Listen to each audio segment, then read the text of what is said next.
Why are the late night record sessions always unhinged? Yeah, I have a dripping wet rag on my desk next to me that I gotta clean up. It's just been soaking water into the table. What are my options?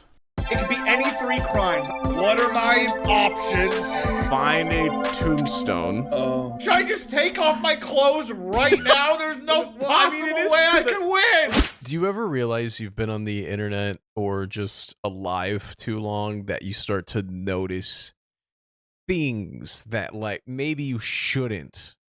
Like, you shouldn't see an Instagram reel and be like, oh, I remember that one. From which one do you remember? I've seen the PNG behind you of lightning.png.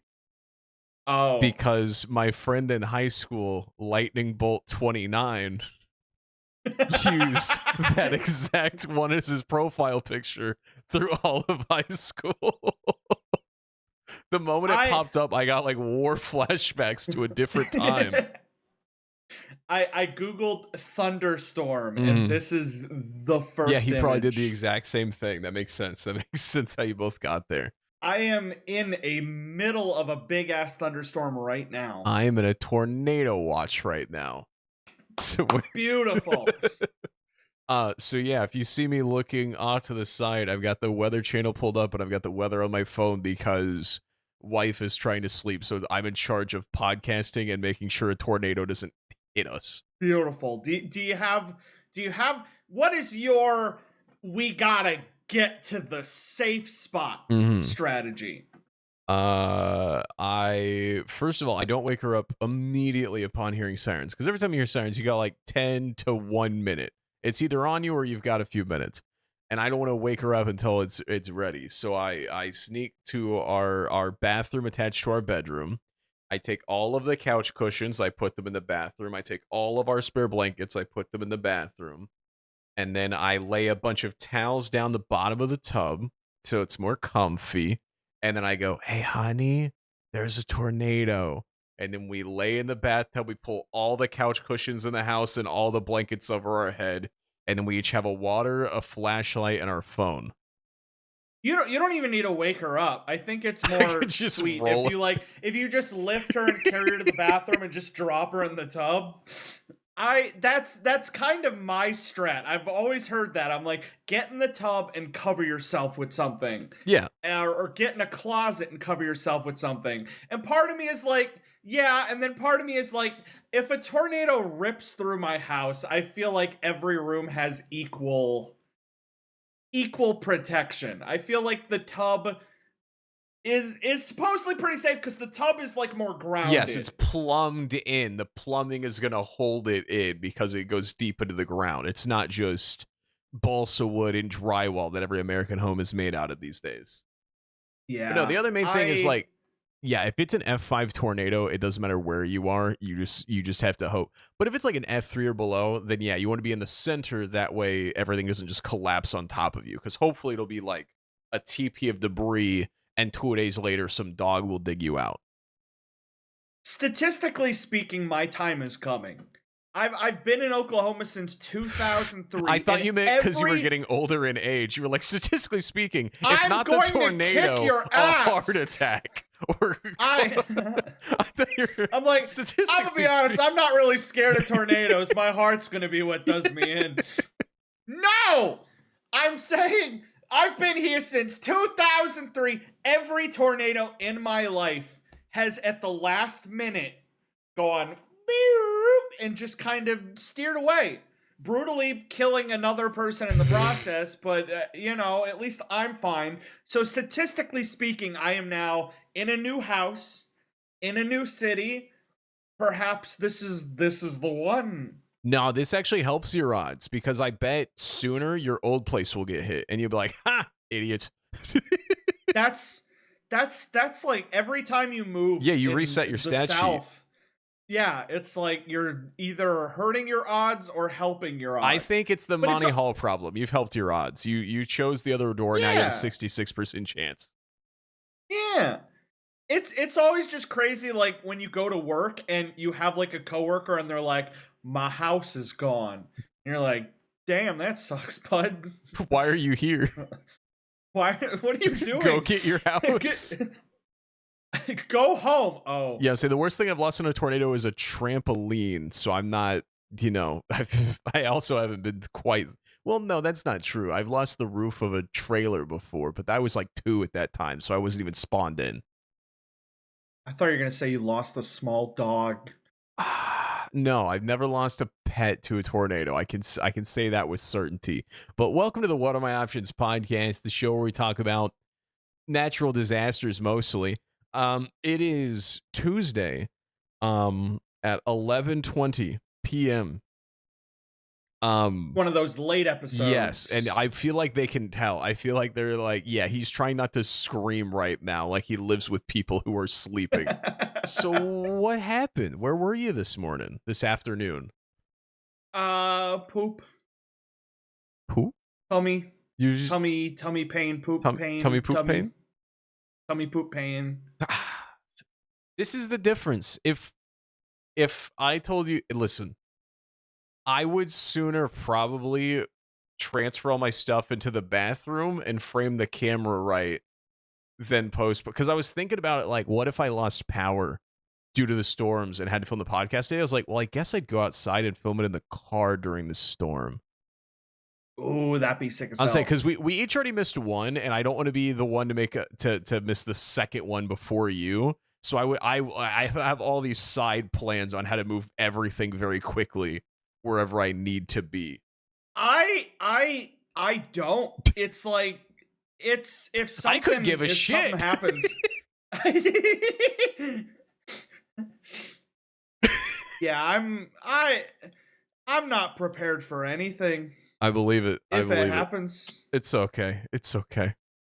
So then what were you up to this evening? Have you just been pooping all day? It was pretty rough all day, and then I'm like, I gotta eat something. So I went to the best pizza place. Okay. Casey's. Yeah, and it is the best pizza place for good pizza and for clearing your colon for 48 hours. Now, they also sell donuts. I assume you got donuts also while you were there? I should have got You should have got donuts. That would have evened it out. The amount of people I've talked to that have not gotten Casey's pizza, like, they're missing out. They're like, oh, I'm going to Domino's, and I'm like, Domino's sucks. And they're like, I'm going to Papa John's. I'm like, Papa John's sucks. They're like, I'm eating Little Caesars. I'm like, I'm sorry for you.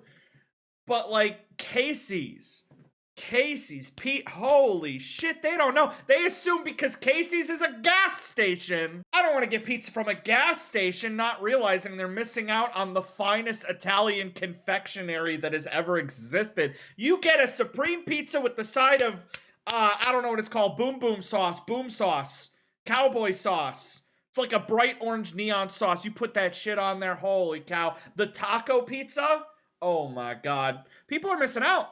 I want everybody listening to go get a Casey's pizza. And you'll be like, holy shit, they're huge! There's 16 slices!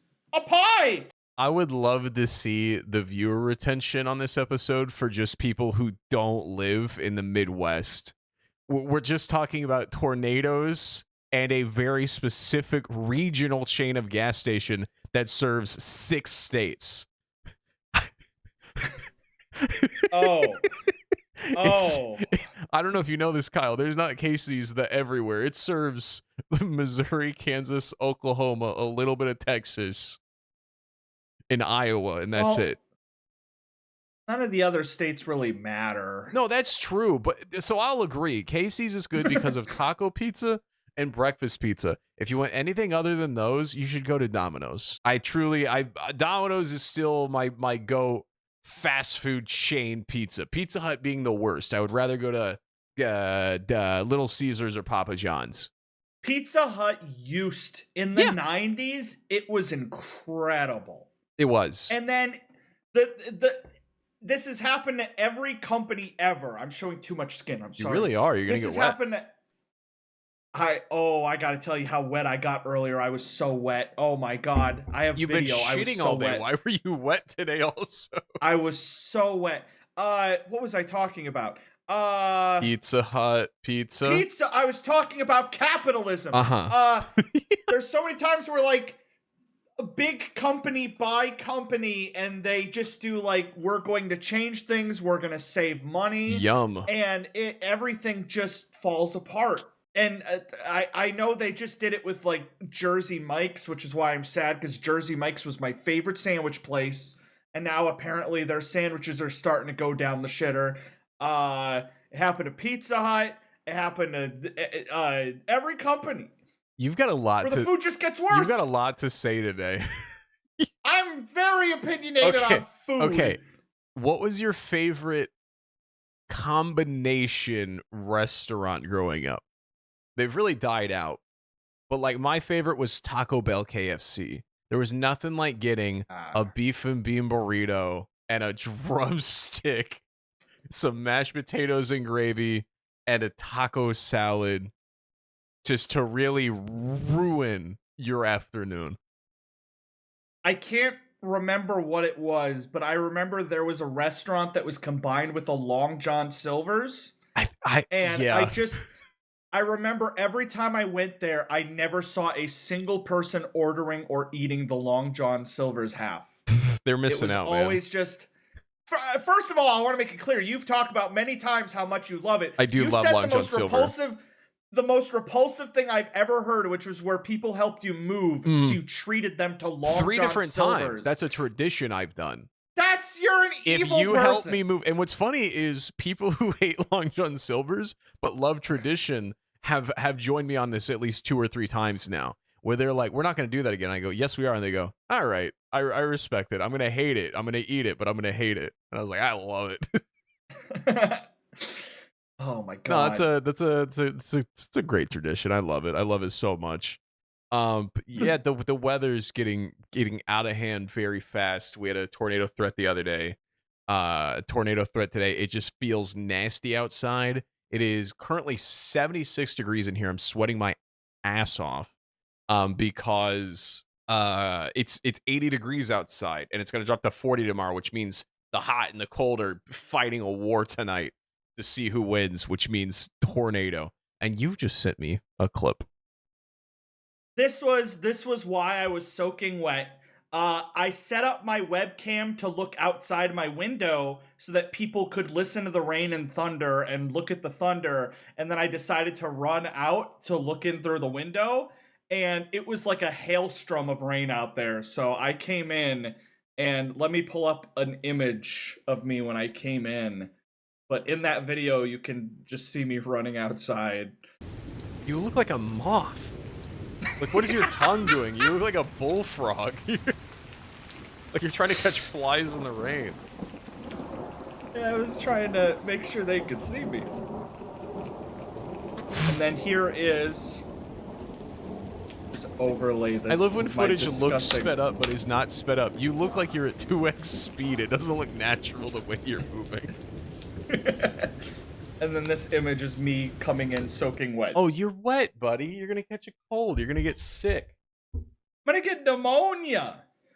Oh my God. It's just rough. We've had hail. We're getting chance of tornadoes. It's constant rain.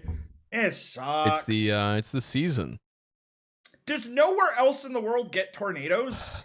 No, they just get poverty, famine, hurricanes, dictatorships, landslides, earthquakes, wildfires, volcanoes.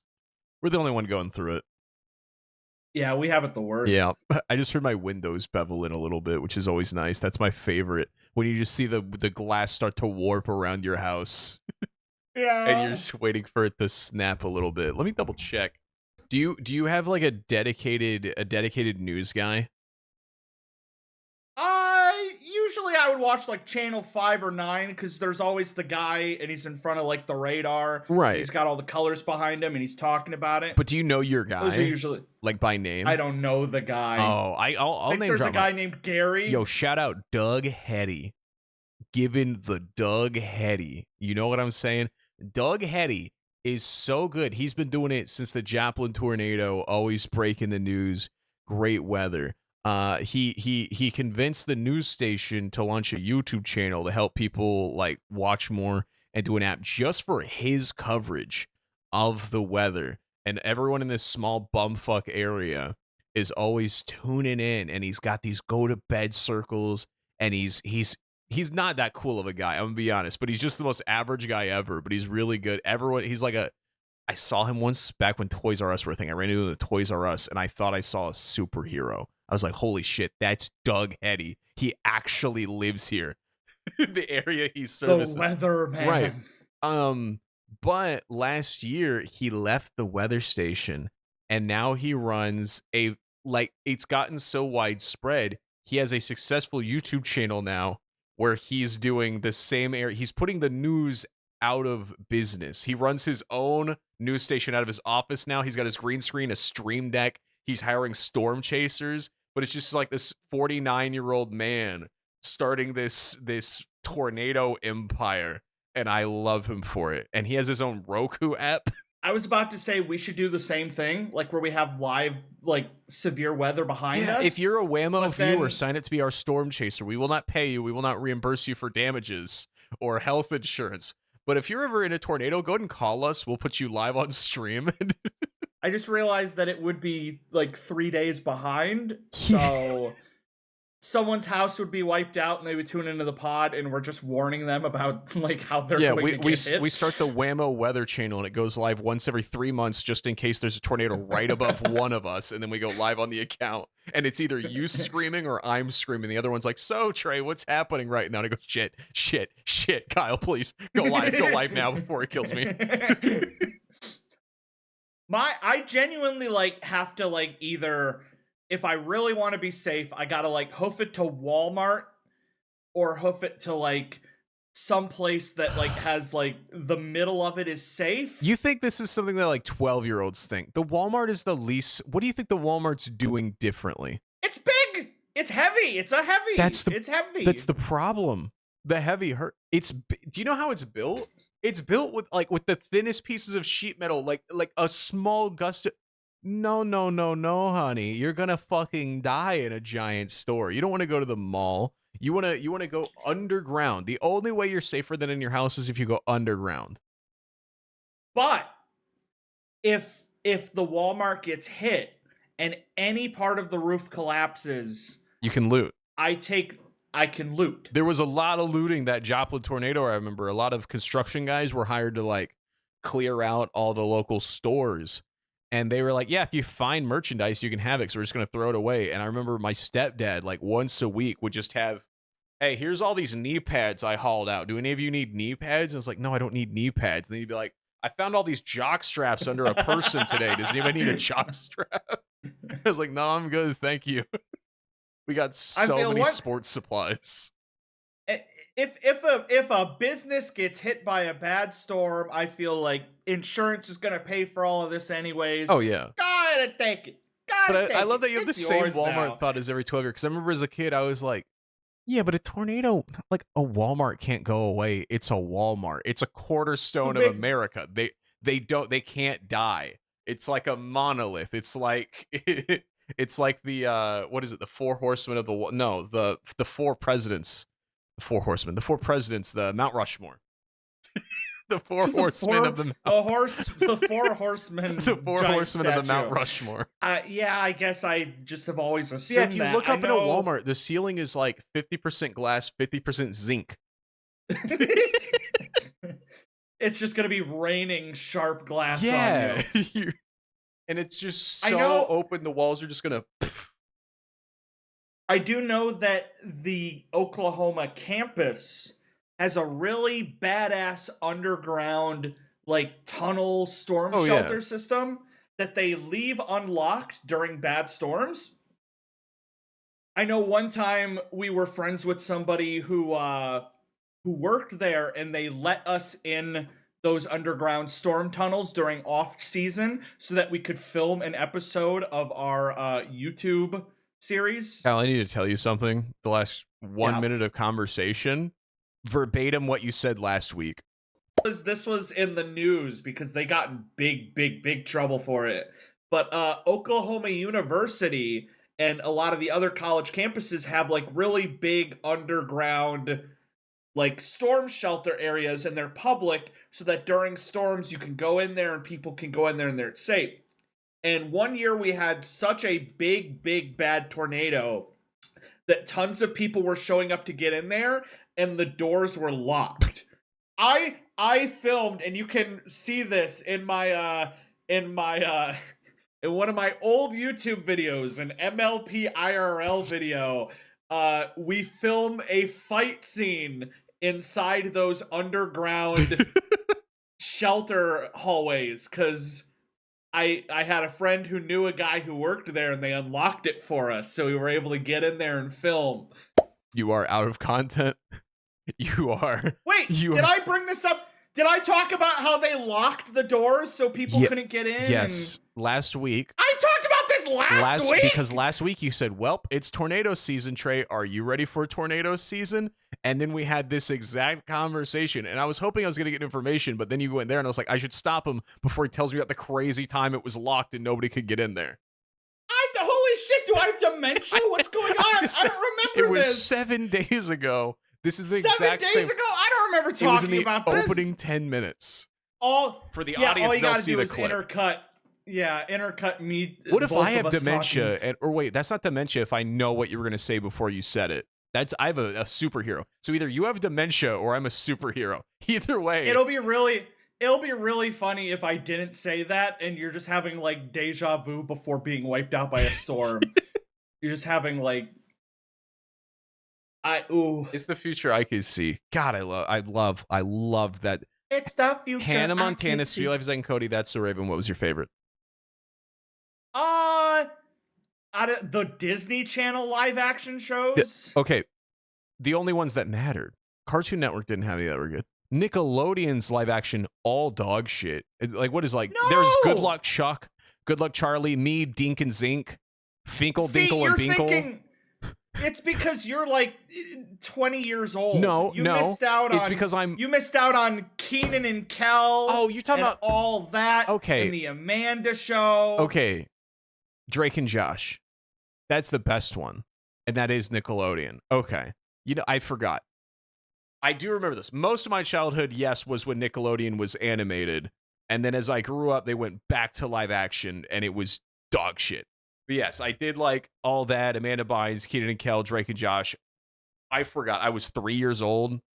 I recently rewatched all that in the Amanda Show, and I'm like, these shows surprisingly hold up very well and are very good while also simultaneously holding up horribly. What was Amanda Bynes' Judge Judy show? What was it called? That shit was awesome. I loved that show. It was like Judge Trudy. Judge Trudy. And then every time Drake and Josh would do the Blues Brothers bit, they were like mafiosos. Yeah. They would just slap. It was Bring out the dancing lobsters. Oh my God. That must have been so fun, minus the Dan Harmon. But that must have been so fun. Dan Harmon is a different guy. Let's not get sued. It was Dan Schneider. Wait, who's Dan Harmon? Dan Harmon's the guy who made Rick and Morty. Okay, isn't he also a bad guy? No, you're thinking of Justin Roiland, who voices Rick and Morty, who got fired because he was doing bad stuff. Listen, everybody's bad. You cannot watch a show without throwing a rock 5 feet and hitting a bad person. Wait, which guy made Community and then got fired from Community? Was that Dan Harmon?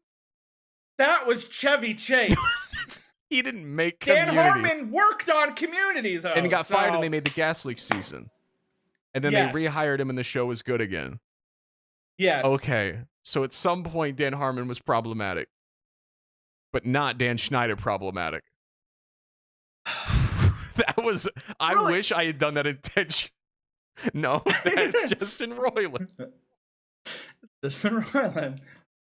Yeah, it's every show you ever watch, you just have to like go, man, there's at least 8 people a part of this that are probably horrible people or in jail. You know how bad it is? Letterboxd has a paid feature where if you get the Pro of Letterboxd, you see way more stats. And every time somebody on the Letterboxd subreddit gets Pro, their first post, at least once a week I see this, is, oh no, it says my favorite executive producer is Harvey Weinstein. And it's just because he produced everything. Everyone's Oh technically no, my favorite. He's my favorite. like Damn Letterboxd it, should I love code him so much. Letterboxd should code that out because Letterboxd is like, wow, welcome to Pro. You paid us $100 for a lifetime of Pro. Here's your stats. Oh, your favorite director is Paul Thomas Anderson. That's neat. Oh, your favorite actor is Ryan Gosling. Oh, your favorite executive producer is Harvey Weinstein. What asshole has a favorite executive producer? Who goes out and brings up in topic with other human beings? Who's your favorite executive producer? Yeah, I guess there's no Mine's upside. Harvey Weinstein. They should just remove that. There's no reason to ever want to know your favorite executive producer, your favorite asshole with money. Like it's usually just Jordan Peele, Steven Spielberg, or Harvey Weinstein, or George Lucas, I guess. They haven't done anything yet. Yeah, who's your favorite executive producer? Who? Executive. That literally just means that they're giving you money. Yeah, right? it's just they saw the project. It wasn't going to get made because they didn't have enough money, and then they shelled like an extra $1 million towards it. I want that to be my job. I think you have to do a lot of other famous stuff first to get that job. I think you have to have the money. Do people like seriously like see an executive producer on a show and they're like, wow, that guy always buys good shows. This'll be good. I don't think like the same way that director will get you in. I think executive producer is just a narcissistic it's like whenever somebody donates to a Patreon and they get their name at the ends. It's like that's not for the commenters to see. It's just for that guy to elbow his other rich friend and go, "Hey, look, I'm Harvey Weinstein and I produced E.T." Now, do they get money from that? Oh, they absolutely get a cut of the profits. Yeah, it's an investment. Like, if the movie's really successful, they can get their money back. So it's like gambling. Yeah, they're doing stock market. If the movie's dog shit. Well, no, it's like the stock market. Stock market's not gambling. What are you, stupid? Okay. Nobody loses money in the stock market. There's no risk. Okay. Like, it might go down a little bit, but eventually it has to go up. It legally has to go up. I feel like gambling on movies is cool. Would be the easiest job in the world. It's because not, you though. can probably easily tell what's going to be dog shit and what's going to be good. Jordan Peele If just somebody's executive like- produced him. Okay, yeah, him. Okay, yeah, that's not. And that okay, one, yeah. they knew it was going to be bad, so they kept. That's the first movie I've seen where they didn't say directed by. They said executive produced by Jordan Peele. I remember People that. thought he directed it because his name was all over it, but it's like, no, all he did was pay for it. Jordan Peele gave us money Jordan for this Peele. movie. Guys, you're not Remember gonna him? fucking He made believe movies. Jordan Peele funded this shit. You won't fucking believe we got his money.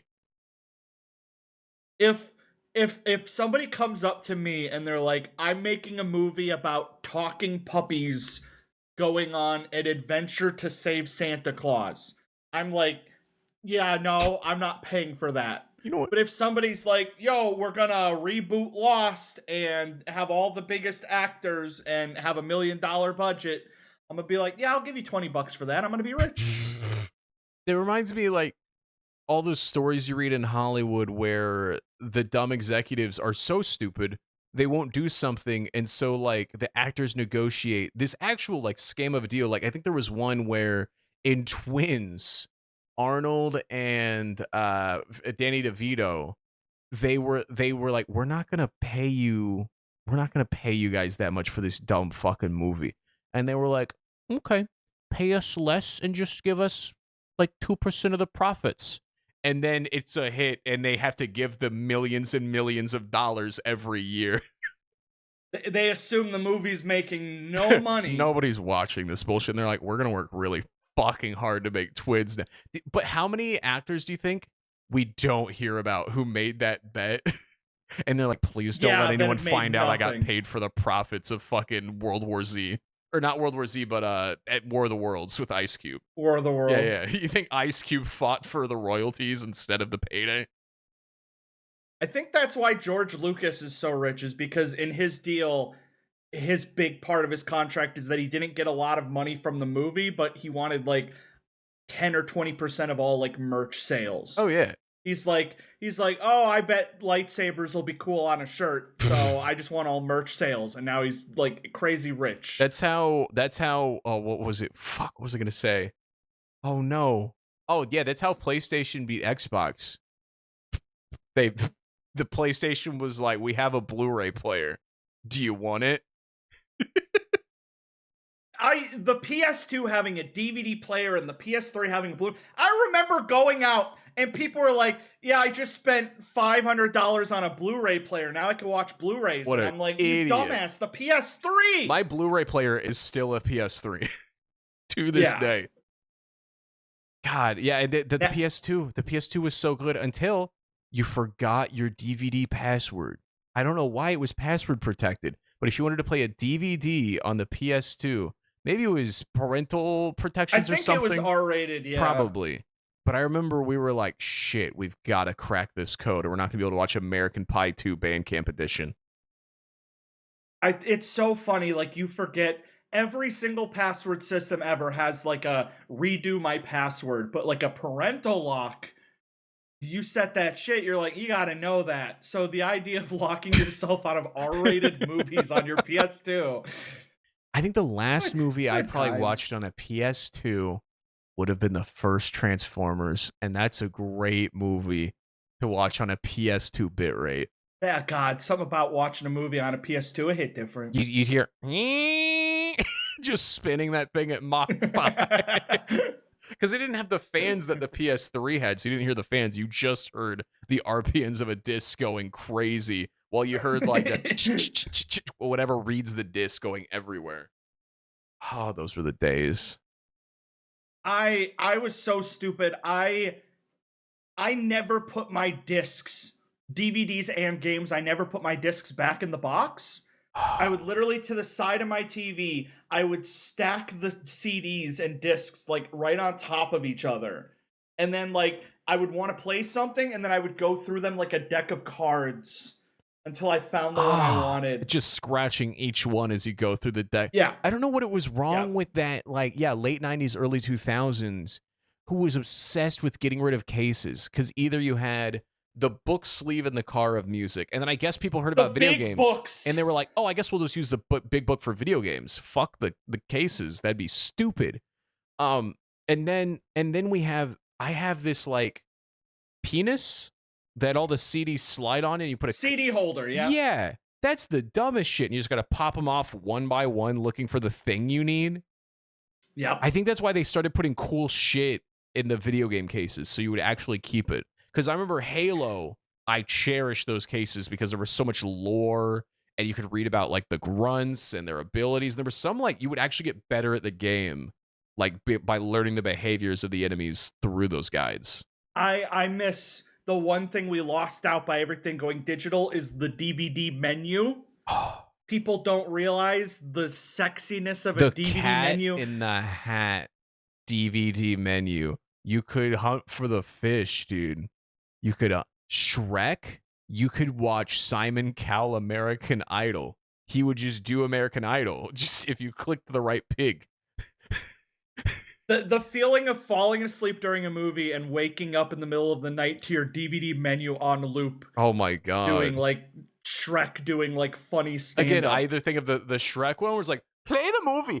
Yeah, play. I think there was 3 years of my life. Those fucking pigs, if you sit on the play menu, they go, play the movie, yeah, play. And then it's like, blah, blah, blah, and it just plays the song. And I've woken up to that soundbite equal to the amount of George Lopez Lowrider. Did you ever wake up in the middle of the night to the American flag? Oh, you never had, they did play the national anthem when TV was over. They'd run out of stuff on the fucking TV and they'd be like, and now the national anthem. And then the TV would go static. That's bleak. That's scary. That's if I woke up and if I woke up in the middle of the night and it was the American flag and then it cut to static, I would assume that New York had just gotten nuked. And that it was all over and this is the final broadcast on TV. It's trumpets playing the national anthem and it's the American flag and the lyrics to the song are scrolling by and then just and you would be like, I need to fall asleep before this ends or I'm not going to be able to sleep because Poltergeist ruined TV static. TV static used to not be creepy, but then the movie Poltergeist happened and now it's the worst thing in the world. Now we just have blue screens. I feel like we should go back to TV static. I think kids need to be more scared of their televisions. Nowadays, every channel, you leave it on too long and it's just ridiculousness comes on. You wake up to Chanel West Coast going, ah! That and all those stupid infomercials for like vacuum cleaners sucking up billiard balls or some I think those shit. made our generation funny as fuck, though. I never get tired of millennial YouTube videos reviewing those and then going to the products and then making their own, whether it's the flex tape or the slap chop or the sham wow. I saw this boat in half. Or they're like, are you tired of making upside down cakes the lame way? We've got this brand new periwinkle upside down cake maker. and it's all these insane, for $49.95, just 5 easy payments. But we won't stop there. For just 4 easy payments, when you make your 5th payment, you get a second one. But we won't stop there. You make a 6th payment of just $29.99, we'll give you the mini doozy bake. The mini doozy bake makes upside down cupcakes the fun way, not the old dumb way, and they just keep going. But then you think anybody when they heard that you get one free if you call now, they just like rush to the phone. They're like, holy shit, call now. Like it's a commercial. It's not live, but they're like, call now just for this other now. The only ZooBooks, I never got ZooBooks, but ZooBooks, and looking back, it was just a book of pictures of animals. But the commercial would open, this elephant would belt out a note. An alligator would kill a gazelle. A tiger would go, and then be like, ZooBooks, gotta have your ZooBooks. And I was like, I got it. I must have ZooBooks. I must have my ZooBooks. Zoo Pals, the little plates. Dude, oink, oink, I can't. Pals. When I found out it was a plate, because that's how good those commercials were. I begged my mom for a year. Zoo Pals. Zoo Pals make eating fun. No, they don't. It's a plate. It's not even a plate you keep. You throw it away, Kyle. It's a paper plate. It's not even a reusable plate. You get it and it goes in the garbage. So for 1 week, paper plate? It's a paper plate. I thought it was at the very minimum like a glass plate or a plastic reusable plate. No. When have you ever seen a commercial for a paper plate ever outside of Zoo Pals? That's you don't see plate commercials on TV. Billionaires shouldn't exist except for the Zoo Pal marketing guy, because how you peddle paper plates, they're still around. Kids still want them. Yeah, they make eating fun. Even though every kid is immediately disappointed. And it's like, fuck this shit, dude. I for Christmas would ask for Zoo Pals. I was like, I fucking need this. I don't know what it. And then what does Tre want for Christmas? Zoo Pals. The plates.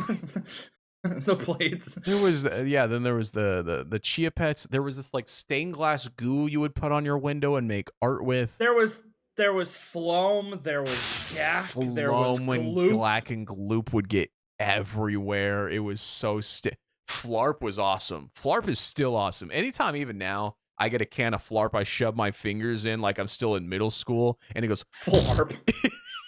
Yeah, I miss Flarp. Fushigi was the other biggest scam in the world. Happy birthday, Kevin! It's your birthday! Happy birthday, Kevin! Kevin, happy birthday. Look at you. You're such a big boy.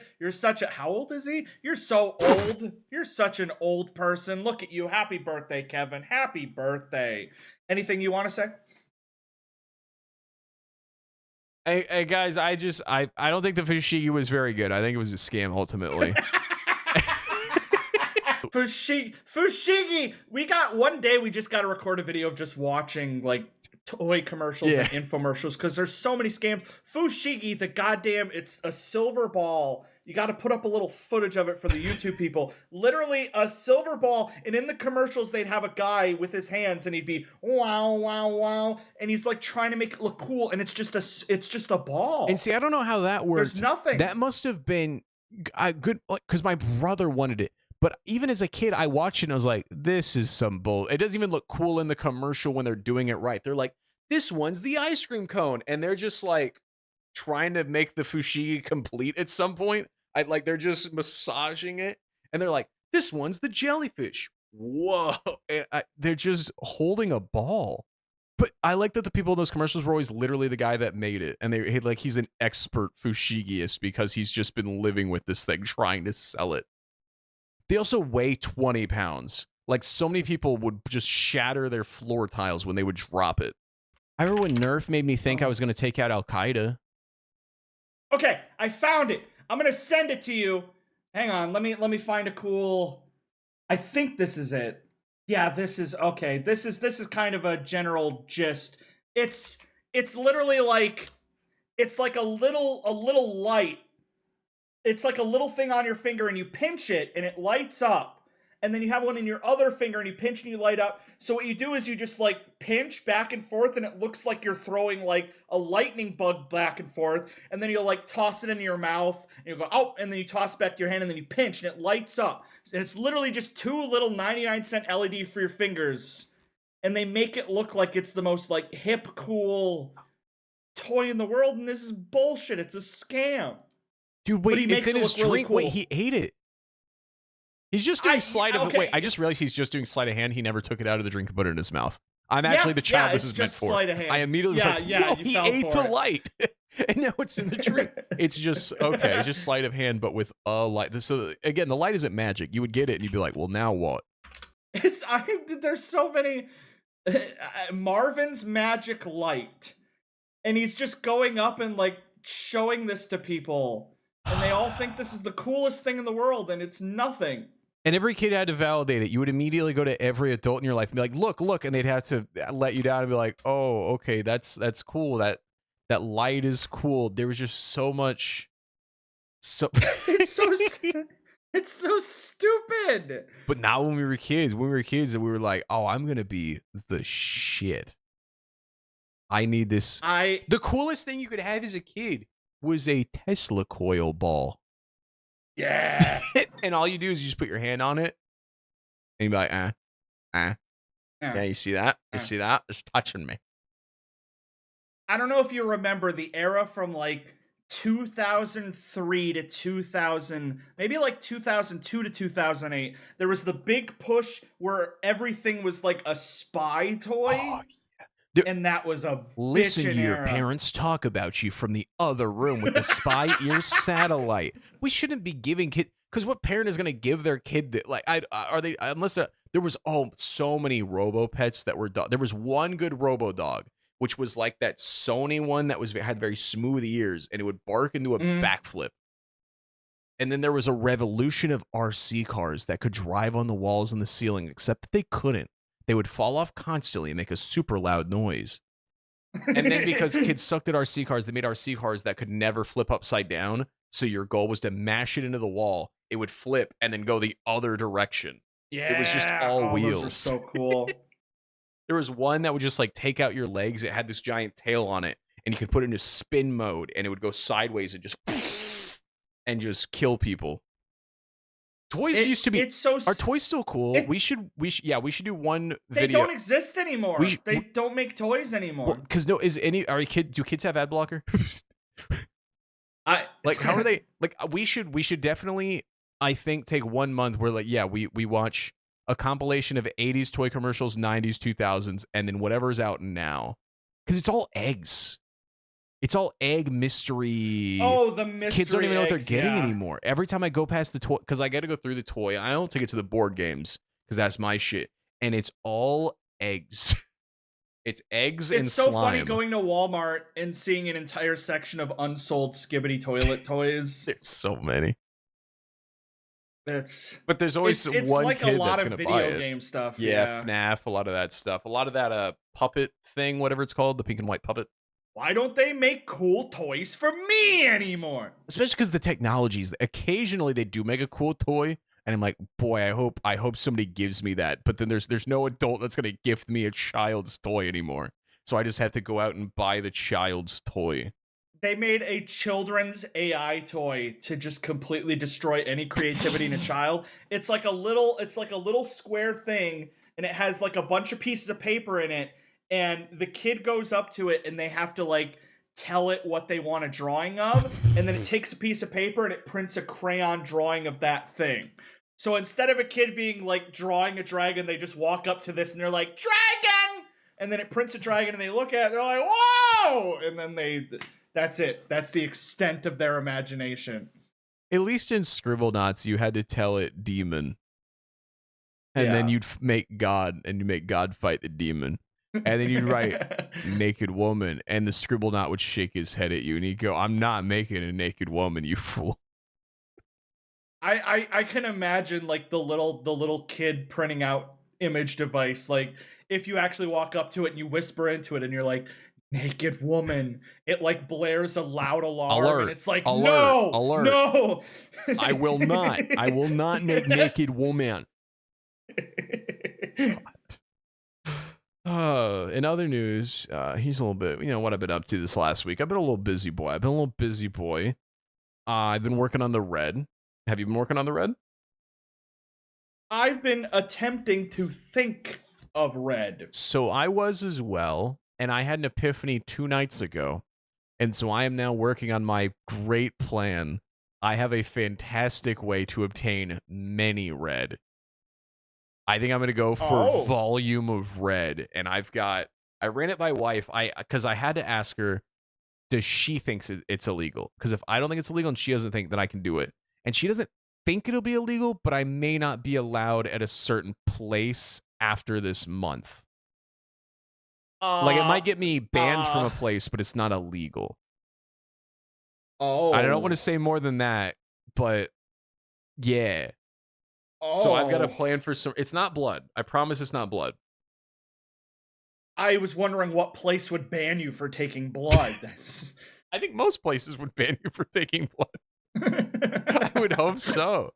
But yeah, I'm at the Outback Steakhouse taking people's blood. They don't like when I do that. I had several ideas, and I finally landed on one where I'm like, that is the funniest but achievable and could have some long-lasting consequences, which I think is the making of a good bit. And then if I don't win, it's even funnier.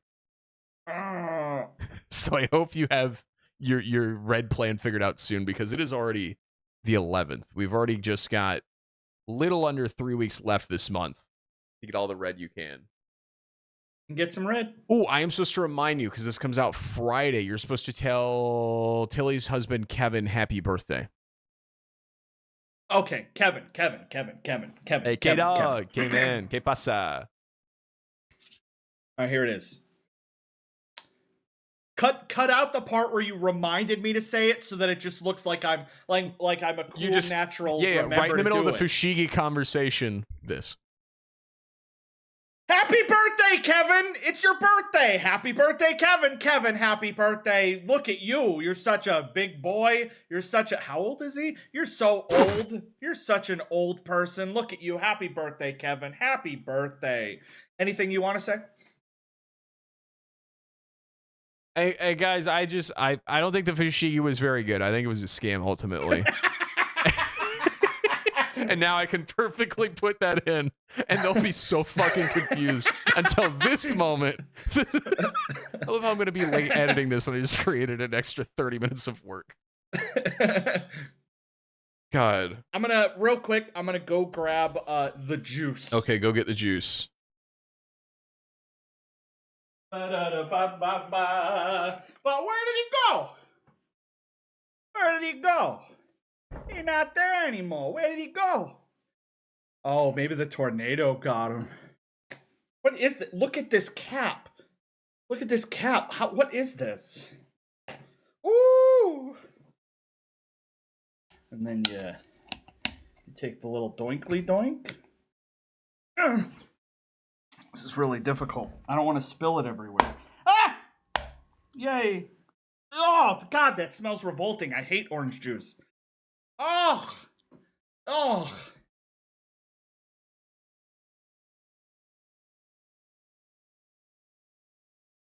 I was thirsty. Me too. My throat was getting dry, so I was like, I'm gonna go get some water while he does juicing. What is wrong with you? You keep having to rebutton your shirt. It's okay. I have all my life I've had an issue with like chewing on my collar. Like whenever I'm okay. All right. I'm I just hit my confining tooth about on the mic stand. I just bit the mic stand out. Oh my god. Bled a little bit. Confiding in my lifelong, my whole I life. chew on my collar like a rabid dog. Yes, I do! They had to put a cone That's a on me in normal middle thing! school. It was a real problem. Yes, Hey, look, it's... everyone, Kyle has a cone on his head. Oh, Jimmy's mom. Oh, Jimmy's mom. Listen, it's whenever, like, okay, you're watching TV, right? You're watching TV and it's getting to a real good part, so you're just doing this, right? You're just like... And I do this on, like, stream, too. Sometimes I subconsciously. The only problem is with button-ups. Sometimes the part of the collar that I like to chew is right on the button. So this top button, I have 2 uniforms that the top button won't stay buttoned because of the same thing. So if I make the slightest movement, watch this. It's just my titties are going to pop out. Watch.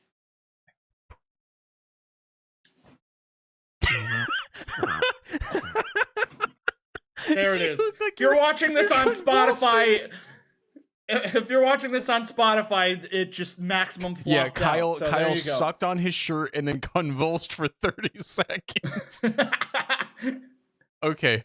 I have had to throw out, no kidding, maybe 80 shirts over my lifetime just because the collars had holes in them from being chewed through.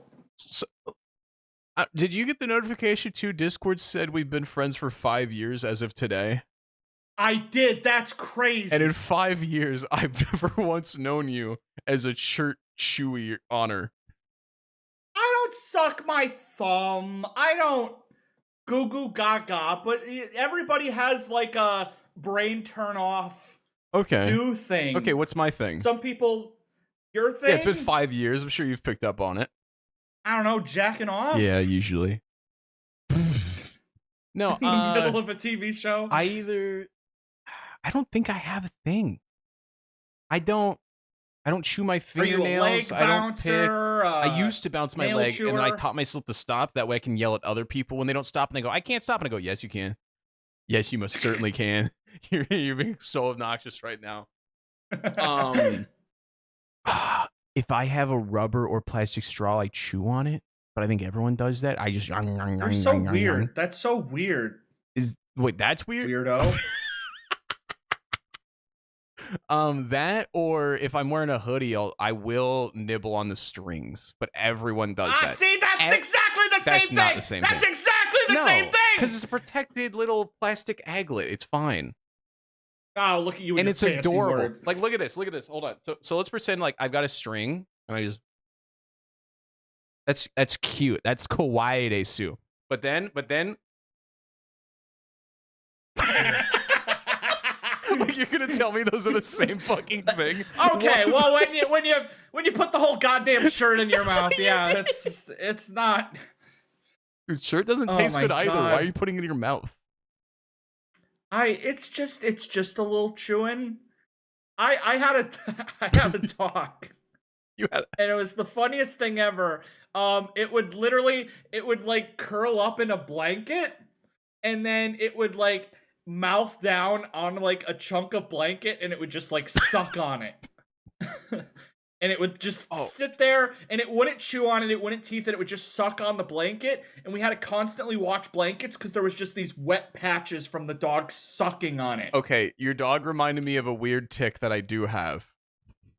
Oh no. Okay, when you were a kid, maybe at some point, okay, in the shower there's like a rag, maybe for cleaning or washing, right? Or maybe you're sick and they put like a hot wet rag on your forehead. Just anytime you got a wet rag and you're sick or just relaxing in the shower, I like to get it real soaked full of water, and then I ball it up and I suck on it, and I just chew on it, and I just... You ever done that? Dude, it feels awesome to just suck the moisture out of a rag. You could not torture this information out of me. What are you talking about? I know at least 2 people who have done this, so I don't feel that insane. But you would just... I'll do it right now. Hold on. This happens all the time where I bring up a normal thing, and he's like, that's weird. I wouldn't do that. And then he mentioned something way more insane. Okay, so usually it'd be a rag like this. Okay, right now it's dry, and you fold it over a couple times, and I'm gonna go soak it in the sink. Okay, and then you just.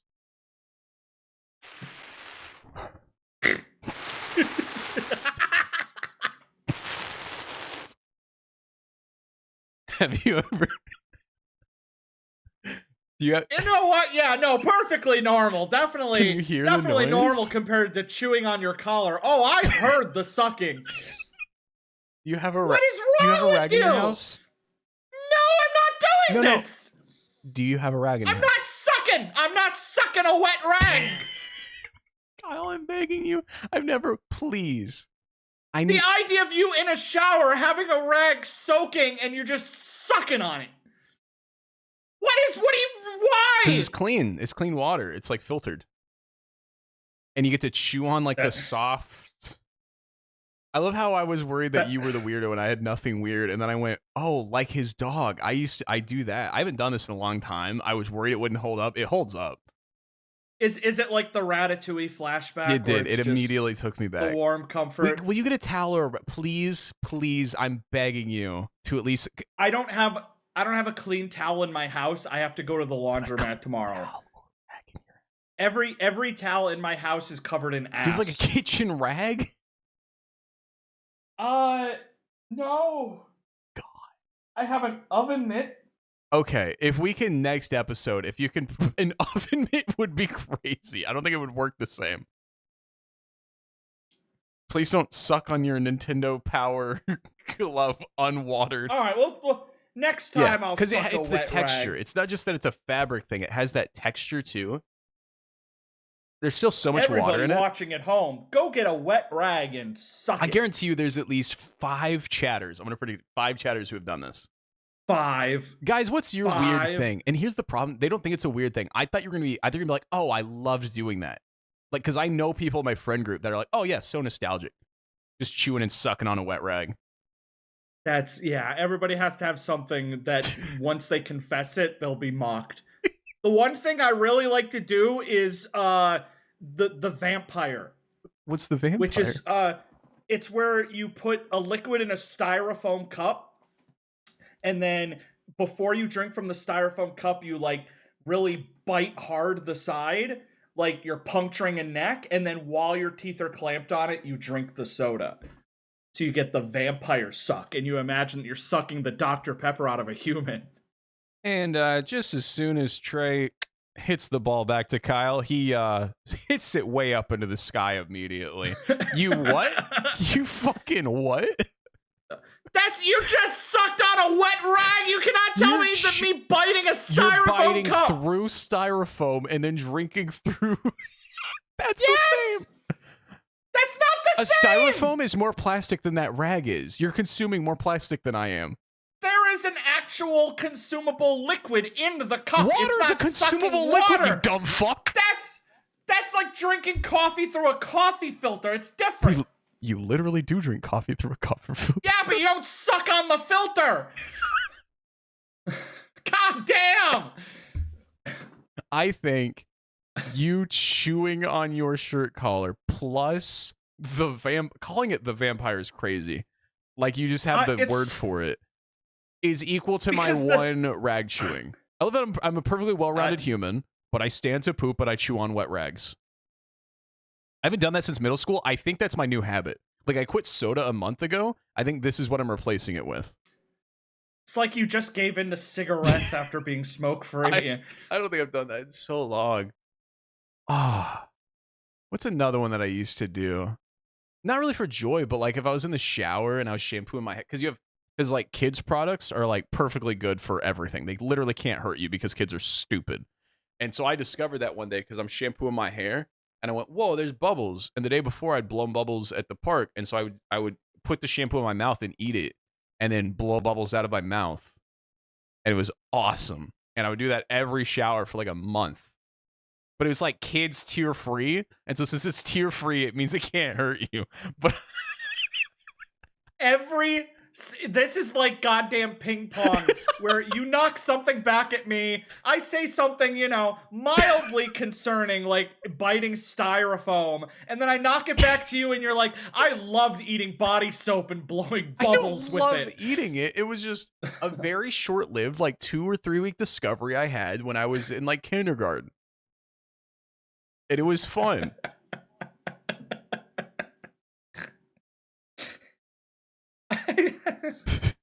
You know what?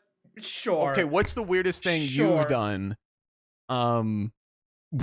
Bathing, just, you know, kids are stupid and do dumb things when they're left alone bathing with themselves and all these cleaning products and tools. You gotta have something.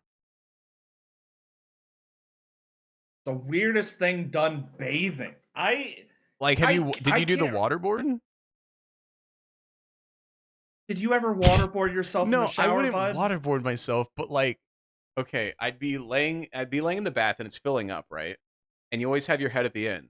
And I remember that, like, because you don't know, as a kid, you're like, why do we always have our head at this end? Let me go lay my head at the other end, and I can have some water while it's filling up. And so I would I laid under the tap, which is like, and I went and then I choked and I went, never mind, because I thought that if I could fill up the tub and also drink the water right out of the tap before it got dirty if I laid the other way.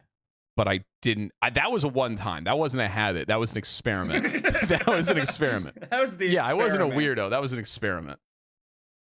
I did do because, you know, peeing in a pool is gross. But, you know, everybody has the one time where they're like in the bath and they're like, I'm going to let it rip just to see what it's like. What, do you mean the bath or the shower? The bath. Even on my worst days where I'm waterboarding myself and sucking on a rag, I would never float around in my own personal gallon of piss. Well, you're gonna get rid of it anyways, and everybody takes a shower after the bath. But you're brothing in it. You're steaming in it. It's getting into your skin cells. It's not washing right off. You're basking in piss. It was just an experiment. Like, at least in a pool, it's diluted. Like, I think a pool is better because you've got thousands of gallons of water, thousands of chemicals, from the shock to the chlorine to the bleach.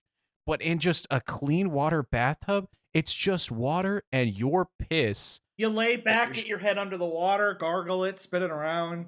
I thought you were gonna be like, shower one time and like, oh, shower. I'm reluctant if I get through one shower without pissing in the shower. I'm pissing. I've never pissed in the shower before. It's gross. Shut up. You hit the ping pong right back. I will float in my own piss tray, genuinely. but I think it's disgusting to pee in the shower. Never peeing in the shower, but peeing in the bath is crazy. I've never peed in the shower because by the age I was taking showers, I thought it was gross. But when I was so young that I wanted to see the sensation of peeing while underwater, so I did it in a bath once. Oh, you wanted to see what it looked like to pee while your penis was underwater. Okay, this is better. Yes. Okay, that's a good experiment. I thought you were just like laying back, max, and relaxing, and then because the penis floats when you take a bath, I don't know if the ladies know this, but if it's the worst part as a man, you lay back in the bathtub, and even as a kid, like, it's already hard to fit in there for most even average sized people. But if you can, your penis points straight up, and it's just like a periscope on a submarine looking around. And so I thought you were pissing like that, just straight up. It's raining down back into the bathtub, and you're like, that sure beats getting up and pissing. But okay, you're strangling it under the water because you got to fight it down, otherwise it'll float up, and you're pissing under the surface. That's cool. Yeah, that's a good experiment. I might do that experiment tomorrow because I've never seen what it looks like when pee comes out underwater. Yeah, that's fancy. That's fancy. That makes sense. What's gross about peeing in the shower, by the way? I just don't like turning a place that I'm in a lot into a toilet. That's a good point. You know what? That's the most reasonable argument I've ever heard in my life. I'm still going to do it. I still don't care. But that makes sense. I've actively gotten out of a shower to get onto a toilet to pee before. See, that's That's rough because nothing feels grosser than going to the toilet. Like I'm sure it feels a little gross to do in the shower, but nothing feels grosser than touching a toilet seat after being cleaned in the shower. Like you ever have to take a shit right as you get out of the shower? You may as well have wasted because you're wet. Oh, I just shit in the shower. I'd never piss in there, but poop. I mean, you gotta sometimes. God, because like no matter how dry you try to get yourself before the post-shower poop, it's never enough, and so the wetness is like with the poop, and it's a fucking mess. Time. 1 hour, 8 minutes. What? Till poop mentioned. Ah, very good, very good, very good. But so anyway, like I was saying, there should be a timestamp in the description of every episode, and anybody that clicks it, it's the earliest discussion of poop talk in that episode. Yeah, because you can add chapters. So what if the first hour 8 minutes is just the poopless chapter, and then there's the post poop chapter, life before poop, and they can see if the vibes are different at all.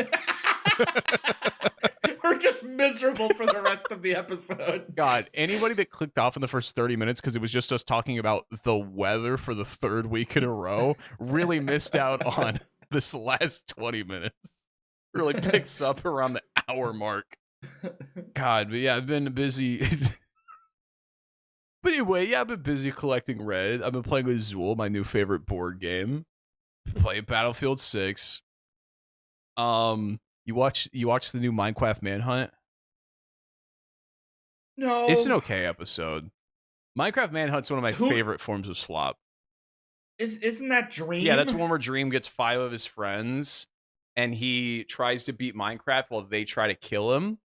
And it's not scripted. It's totally natural. He's that good at the game. It's scripted. Here's the thing. Scripted.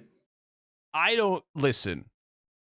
Somebody told me the other day, they were like, yo, oh yeah, Taylor told me, he goes, hey, I like watching the burnt peanut. And already I was like, okay, that's a sentence.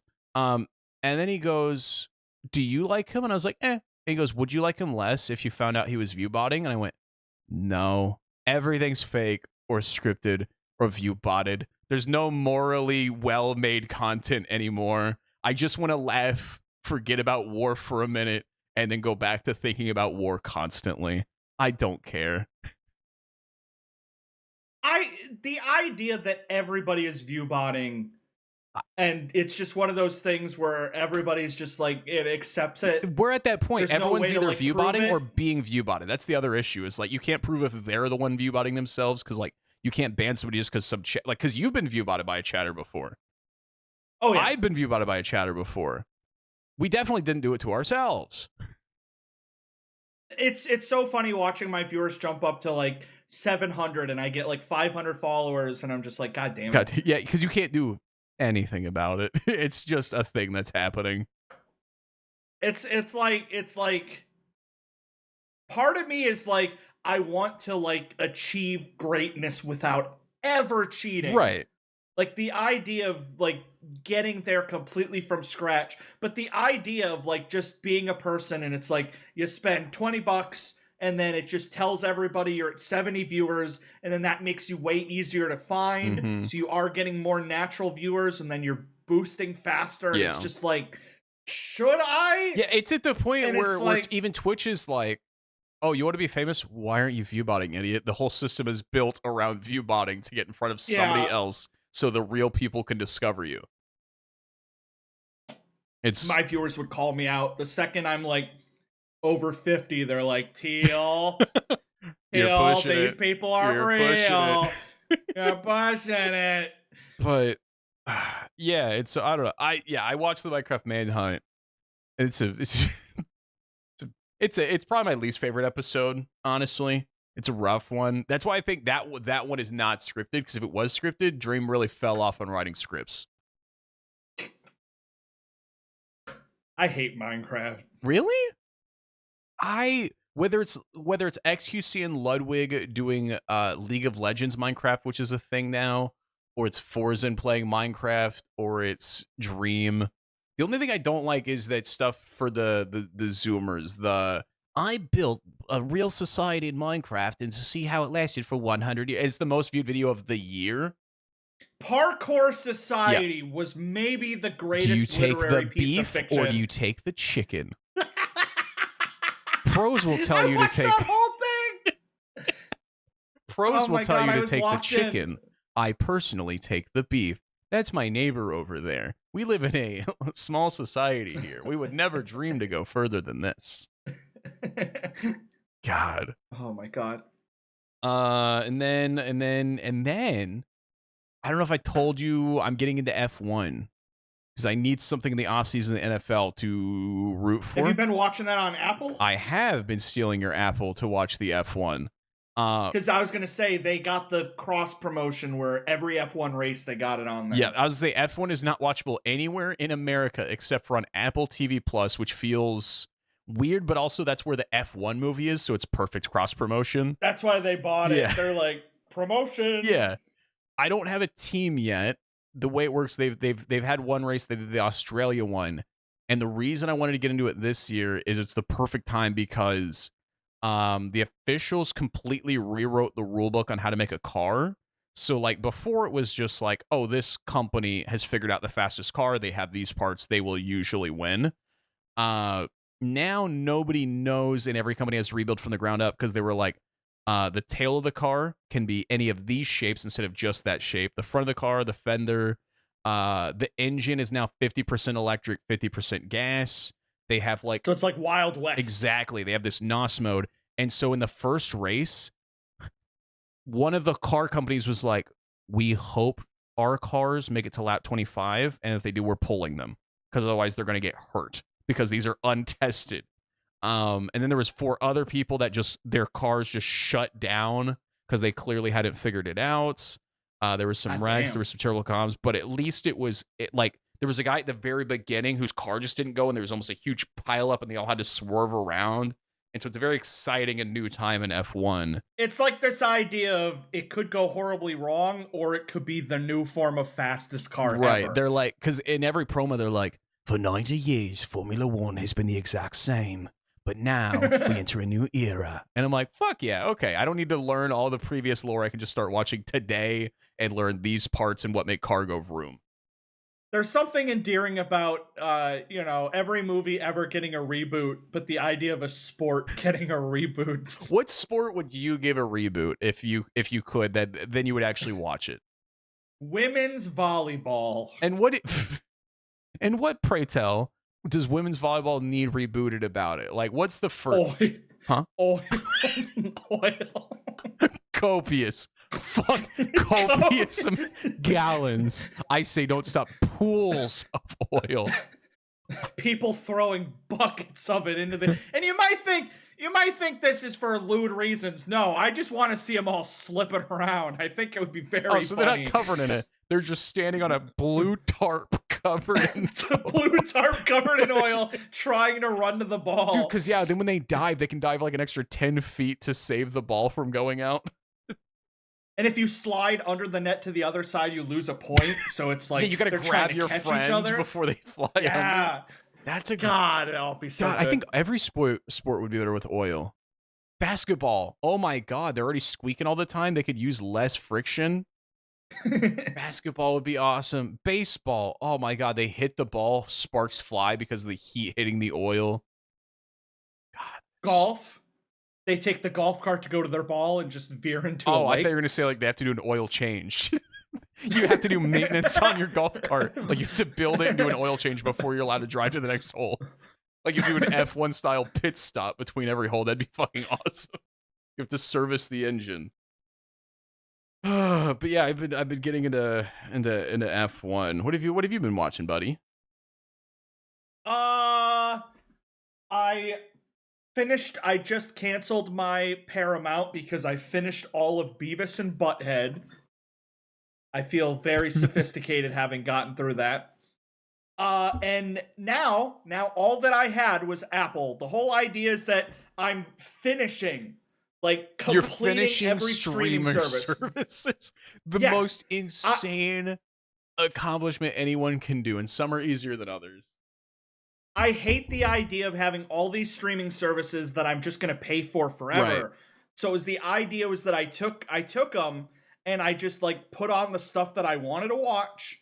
And the idea is that once I clear all of those, I'll cancel it. So I only do one service at a time, and then I have the backlog, and then I get rid of it. So I finished HBO. HBO is all done. I never need to renew that ever again unless they add something I really want. Yeah. Just finished Paramount. Will never need it ever again. All that I have left is the Hulu Disney bundle and Netflix. Whoa. And then what about... It's going to take you a while. Are you going to get started on Peacock soon? There's nothing on Peacock that I care remotely about. You don't want to outside watch of the maybe, iCarly like, Ted. reboot? Or Ted 2? No. Or Ted no. 1? Or Ted Season 2? I don't need Tubi. I don't need Crackle. I don't need Fluby. I don't need Bingo. I don't need Ding Dong.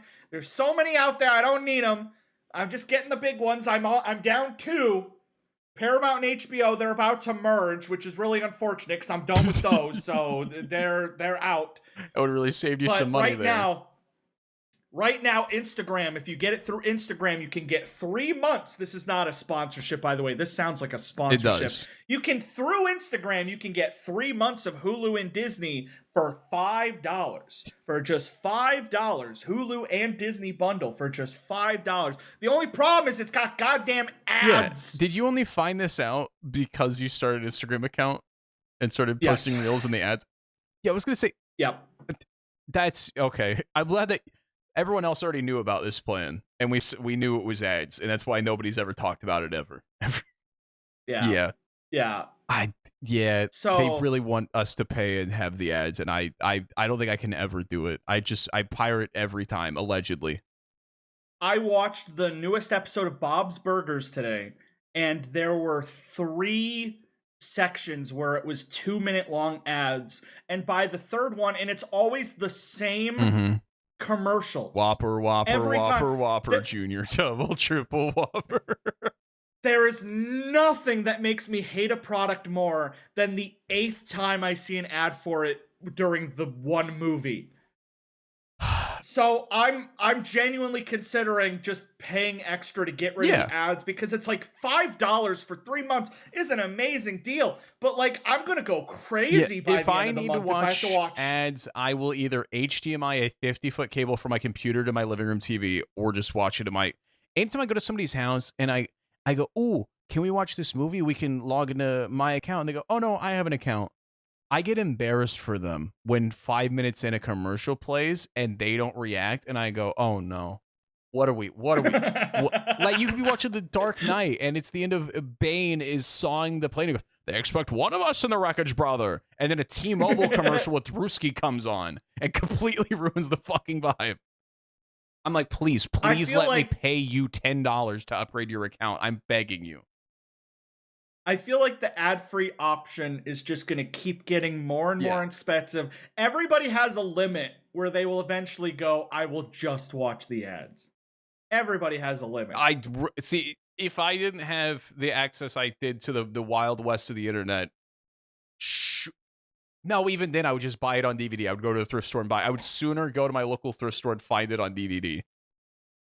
That's what, it's the just, there's physical no media, fucking momentum in media with ads.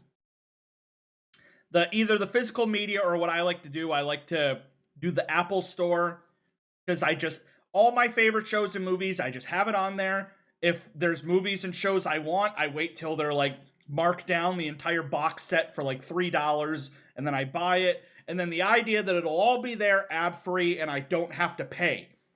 I just buy it up front, and then there's no monthly subscriptions, which is why I want to get all the other streaming services completed.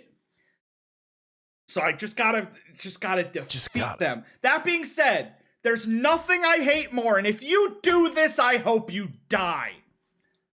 You and everybody listening, I hope you explode in a car explosion.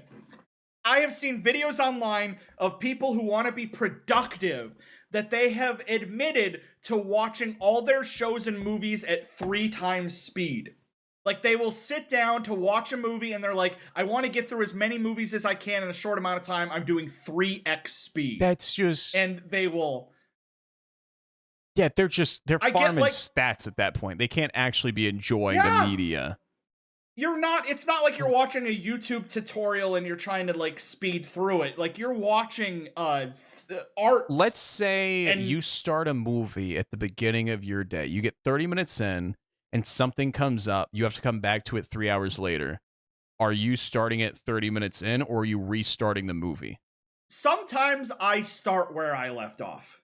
Because then it's almost like I'm kind of watching a TV show. Right. I just watched like an episode, essentially. I try and do the same thing, but I always have to go back like 10 minutes because, again, there's certain momentum that has to carry into a scene. Otherwise, they're like, oh, somebody just died. And it's much less interesting all of a sudden. I saw a post one time for like the Netflix movie, The Irishman. It was like the one famous director, but the movie's like 4.5 hours long.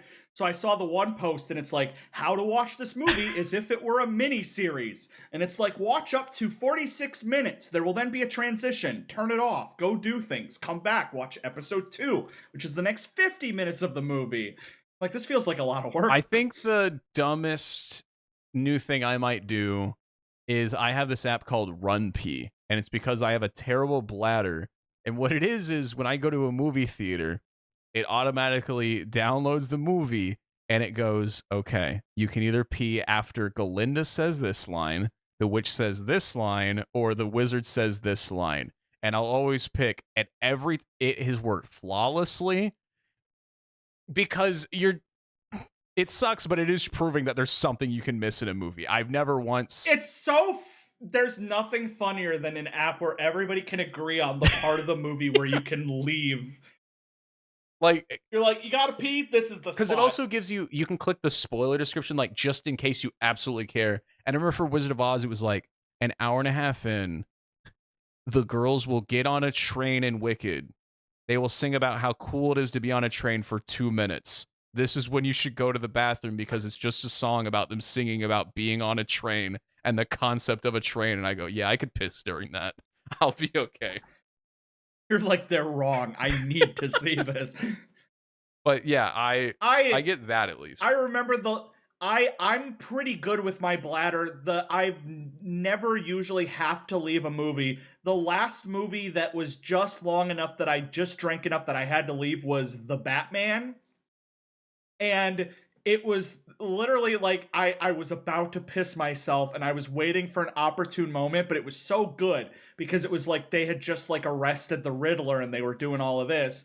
And then I'm about to piss myself and I'm like, I will stick around for a little longer until there's a scene that I definitely can leave. And then he floods the city and it's constant water. And I'm like, it's the 50-50 of the rushing water making me need a piss and this being the climax of the movie where I had to leave during the climax because I had to piss and the water wasn't helping. God. I think the reason I had to get the RunPee out was I was watching Oppenheimer, and huge spoiler inbound if you want to skip 2 minutes or if you just don't know about Oppenheimer. And I was waiting for a moment and it got really slow. And Oppenheimer is having a weird moment with Florence Pugh, like one of the love interests that he's like cheating on his wife with. And I was like, okay, it's just them vibing, having some rom-com moments. I'm going to go pee. I come back. I watch the rest of the movie. She's no longer in the film. And I brought it up to my friends and they were like, oh yeah, she killed herself while you were peeing. And I went, why the fuck did none of you tell me? I just thought she left him. She was so upset you left. She was like, oh. I was so confused. She just stopped being in the movie. They're like, oh yeah, she killed herself. And I went, oh, okay. Whoops. Oh. And so now I don't trust my instincts anymore because anytime it's common now in movies, they're going to do something terrible immediately after. All right. Before we get to the audience, I have a small request, which is funnier. This was meant to happen when we filmed initially at 3 p.m., but now it's 1 a.m. If I give you a phone number, would you be willing to call it on speakerphone? And how much information do you need? Why do you want me to call a random number? Okay. So people get scam calls, okay? I usually will have fun with them. I might waste their time. We've done it on this very podcast here a couple times. I was driving the car with my wife the other day, and it was a beautiful day outside, and we were running some errands. And this one's different. It's like some country bumpkin dude in the middle of nowhere, and I can hear his dogs barking in the background. So this is a one-man show. And he goes, "Hey, this is Don from Publisher Clearinghouse," which, if you're not 95 years old, that's a classic scam. Publisher Clearinghouse used to do all these giveaways, and now they're very much not a thing, and people pretend to be them, and they let old people know that they've won all this money that they didn't sign up for. And so I'm not in the mood to mess with them because it's a beautiful day. I go, "Oh, Don, if this is important, can you call me back in an hour? And I would love to talk to you." And I'm so cordial, and I don't even be an asshole. And he goes, "Why don't you go fuck a dog? Why don't you go fuck your mother, maybe, you dumb shit, you dumb fuck, wasting my fucking time." And he clicks and hangs up. And wife is like, "What just happened?" I went, "I got to call this motherfucker back." So I call him back, and I go, "Why don't you fuck your dad, you dumb shit?" And he goes, "Oh, you want me to fuck my dad? Why don't you fuck your grandpa?" And I go, "Why don't you fuck your grandma?" And my wife is hearing this, and she's appalled. She's like, "What the fuck is this guy saying to you?" I'm like, "I'll tell you in a minute." And he hangs up. And I call him a third time, and we scream at each other. Because, again, I don't believe in karma. I don't believe in any divine force. I just believe in the universe. Like, unless somebody's an asshole to the asshole, they're just going to keep going. And so I went to call him a fourth time, and he blocked my number. And I asked my wife, I was like, "Hey, can I have your phone? I want to keep doing it." Like, I want to ruin, like, I'm tomorrow going to go on Craigslist and post a bunch of cheap shit and just use his phone number as the contact info. Because he's a scammer. Well, you know. And so we just got to ruin that number. I won't put it on the podcast. Somebody suggested that. That would be illegal. That's just full-on doxing. I would never do that. I would never reveal personal information. But I was I want for 2 weeks him to just hourly. And so I've been telling all my friends, allegedly, his phone number just to ask, if he's still trying to give me money. And so I didn't know if at 1 a.m, I don't know if Don would answer and what he might tell you. I almost, like, next time we meet up in person, want, like, you on the phone, my phone with him, just to see if he remembers you. Remembers my voice. Yeah, I was so I've never had a scammer just immediately, like, I didn't even give him the shit. You even said, "Just call me back." I literally was like, "Call me back." And he went off, maybe because he heard a young person voice and knew he could scam me or something. I don't know. But I even told wife, I was like, "God, you could offer me $100 right now, or I could make this man miserable for the next 2 weeks, and I would be happier with the." She goes, "You're an insane person." And I go, "I know, but I need this. I need him to know that I hate him, and he will continue to have a bad day for at minimum 2 weeks. I am going to find every bathroom stall to write his phone number on. I'm going to find every flyer at a laundromat to put his number on. He will change phone plans because of me." Oh my God. Where I am. That is who I love people, but when that exists, I go, no. One of your friends is going to call him and get roped into a scam. Like, yeah, they just actually fall for it. He's going to confide in him. He's like, "All these people been calling me, and all I wanted to do was sell these really cool vintage coins." And he's like, "Ooh, I like vintage coins." I at least want to know what the scam is like. Because I've clearly burned the bridge. Because on the fourth call, I want to be like, "Hey, so what's wrong, man? I'm so confused. I need answers. Like, what is the scam? How did he get my number? I want to know about Don now." And I've unfortunately burned that bridge with my phone number. And so I need other people's phones now to help me. Because I'm not done with Don. Don might be done with me, but I am not done with Don. It's like, I know one of those classic, like, r/unethical life pro tips is, if you have an enemy, you post a ton of free shit, and then you put their address and their phone number, and then just people are constantly at their home. I would never do that, but that is a thing that people did, and I very much admire that behavior. Oh, Don. Anyway, so with all that being said, it is time to get to the audience interaction portion of the show. God, it is hot in this room. It is. It hailed for a little bit a couple minutes ago. Oh. We are under severe thunderstorm warning, tornado watch, thunderstorm watch. What are your thoughts on the new Ted season? It is a step down, but I still adore it. I haven't seen it yet. I haven't even seen the first season. I haven't even seen the movies. Okay. I think Ted 1 is very fun. Ted 2, just fun. Ted season 1, I might say the best thing Seth MacFarlane has made, and I'm a huge fan of everything he's made. Ted season 2 is a bit of a step. I think my least favorite thing he's done is Million Ways to Die in the West. And I know a lot of people liked it, but I did not like that. I like American Dad. I like Family Guy. I like Ted. I like him doing voices. I like Seth MacFarlane having fun with himself. I liked The Naked Gun a lot. The Naked Gun, absolutely. But yeah, Ted season 2 was still watchable and good and fun, but it is definitely a big step down from season 1. What is your favorite stream of all time? Whether that be the game you played or just your favorite stream. I don't think I've ever had a favorite stream. Is that bad? I did it for 7 or 8 years. I chopped a head of lettuce once over a 2-hour stream, and that was really fun. I remember that was a good time. That one, my first 24-hour stream was a lot of fun. My subathon was miserable, would never do that again. I was live for 6 days straight, just on camera, sleeping on camera, eating on camera. That was miserable. That was what my wife was like missing me. She was just in the other room, and I was like, sorry, honey, they keep giving me money, so I have to stay. And I remember on day 6, because they were just going to keep going, I was like, I'm going to turn off all the donation and ways to sub to me so you're not being scammed. I cannot go any further. I will do the remaining time, and I am leaving. This sucks. This sucks so much. And it's one of those things where every chatter is like, if people paid me, I would just lay out. It's like, that cool. But I have a wife out there, and I have friends, and I have a life. And I would just much rather be with them and have less money. Do you have an answer for that, though? Anything where I'm usually eating. Yeah. Or cooking. Good old all the food stuff. I like food. Yeah, we gotta rig up your kitchen next time I'm there to like film stuff in there better. You could do some sick kitchen streams.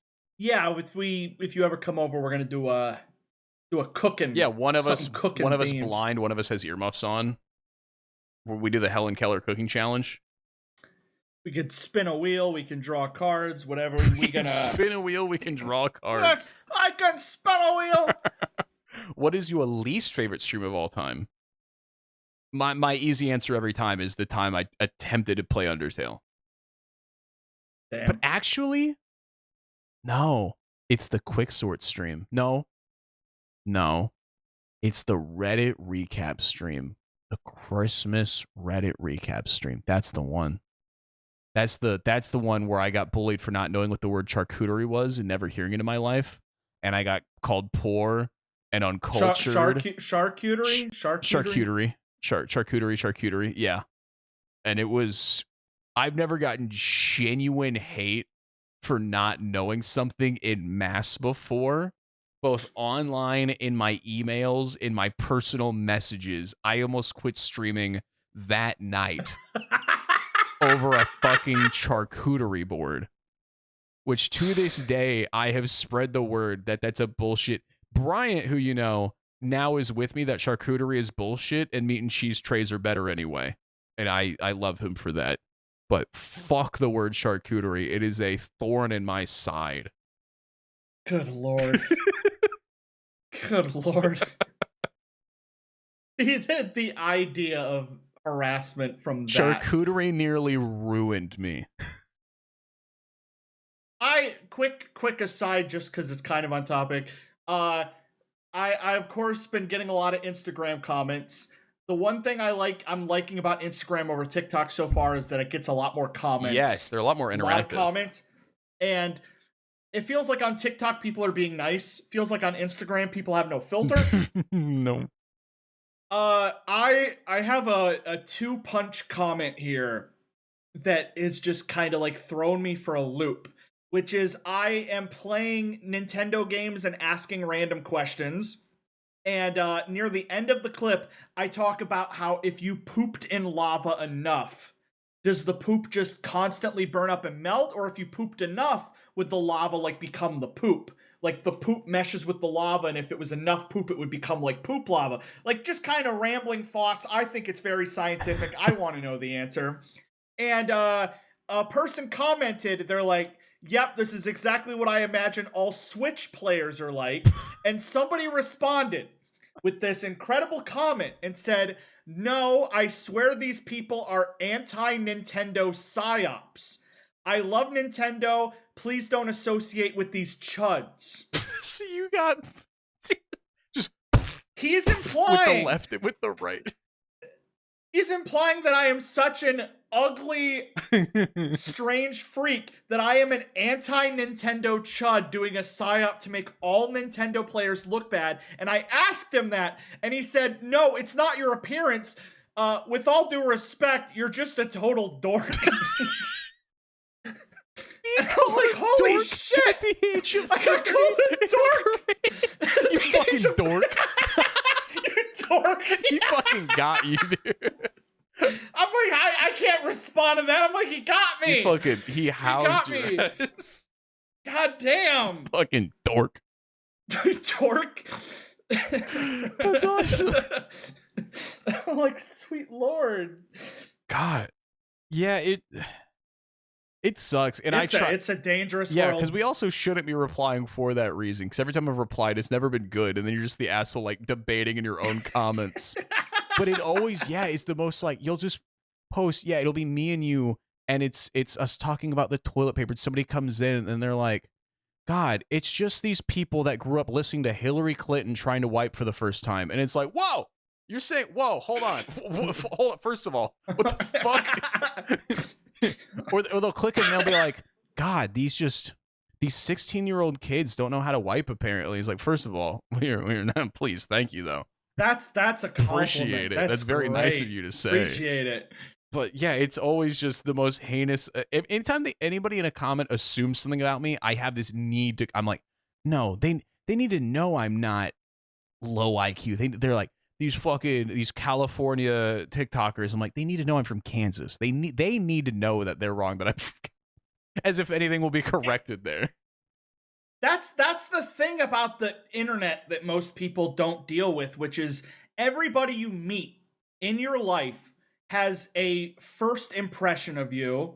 Everybody you've ever met in your life has their own kind of like head view of you. So when you're like making things on the internet, it's like just a wave of you people. Actually hear it because they're going to say, like, usually you keep it to yourself and you let things develop and you might change your mind. But on the internet, you immediately go, wow, you're bald and you remind me of Annie Milonakis. No, nobody's gonna call me a dork immediately after meeting me. But on the internet, they will. Hey, I think you're a chud because you look like a dork, not because of anything you've said. That's crazy. There's nothing you can do about it. There's no way to present yourself. You just seem like a dork. God. The thoughts on Childish Gambino as Yoshi. Fantastic. Love Donald Glover. Do you think that he's going to talk words in the movie? Like Yoshi's going to go up to Mario and be like, "Hey Mario, it's me, Yoshi." Or do you think he's literally just going to say Yoshi the whole movie and they just wanted a big name on the poster? I think they wanted a big name on the poster, and yeah, lots of people did the Chris Pratt, but I think Childish Gambino, because of who he is, and he does a couple sounds in the trailers. I think he just when he does that, he does, like, I was listening and I was like, he's kind of nailing the Yoshi voice.